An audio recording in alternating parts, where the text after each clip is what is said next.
Watoto wawili ndugu walimwaga maziwa kwa bahati mbaya juu ya ramani ya mchanga iliyokuwa shuleni. Cha kushangaza, nje ya jengo la shule ilianza kunyesha maziwa. Hapo ndipo waligundua kuwa ramani hiyo ya mchanga inaweza kudhibiti mazingira ya shule nzima. Inaonekana kitu chochote kinachowekwa juu yake kinaweza kuongezwa mara nyingi kisha kikaanguka ndani ya shule. Sio muda mrefu uliopita, dunia ilikumbwa na joto kali na ukame mkubwa. Jiji lote lilikuwa halina maji wala chakula kwa mwaka mzima. Hata kupata funda moja la maji lilikuwa baraka kubwa sana. Kwa bahati nzuri, siku moja msichana na kaka yake walipoenda kwenye ghala la shule kutafuta chakula, walikuta boksi la maziwa. Walipokuwa wanagombania maziwa hayo, kwa bahati mbaya waligundua kuwa ramani ya mchanga inaweza kusababisha maziwa kunyesha ndani ya shule, na hivyo wanafunzi wote waliokwama shuleni waliweza kunywa maziwa hayo matamu. Lakini kaka yake alisema ingawa maziwa yalizima kiu, hayakuondoa njaa. Alitamani kama wangepata mkate mkubwa wa kula. Msichana akapata wazo. Akauliza, vipi kama wataweka mkate juu ya ramani hiyo ya mchanga? Inawezekana pia mkate uanze kunyesha kutoka angani.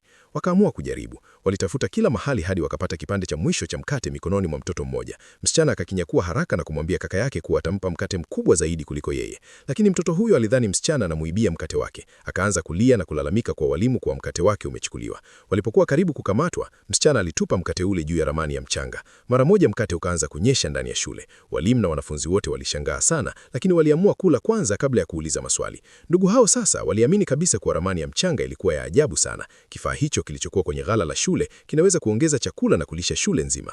Baada ya kushiba, kaka yake alitamani matunda. Wakapata tufaa na ndizi ambazo hawakutaka kula na kuziweka juu ya ramani hiyo. Muda mfupi baadaye matunda yakaanza kunyesha ndani ya shule. Watu wote wakapata chakula cha kutosha na wakasherehekea kama sikukuu. Lakini hali hiyo ilivutia watu wengine kutoka nje ya shule. Wakiwa na njaa kali walivamia shule ili kuiba chakula. Wakiona chakula walichokusanya kinaweza kuporwa na vita kuanza, msichana na kaka yake waliingia kwa siri kwenye ghala. Walichukua kipaza sauti na kupaza sauti wakisema kuwa wezi waondoke mara moja. Wale wezi walishangaa sana kusikia sauti ya kipaza sauti wakati jiji lote halikuwa na umeme. Msichana akasema yeye ni roho inayolinda shule na kama hawataondoka mara moja wataangamia. Lakini wezi hawakuamini. Walidhani mtu fulani anafanya mzaha. Wakiwa wanajiandaa kuwashambulia walimu wa shule, msichana aliona tochi mikononi mwa kaka yake. Akaichukua haraka na kuwauliza wezi kama wamewahi kuona jua linawaka saa 9 usiku.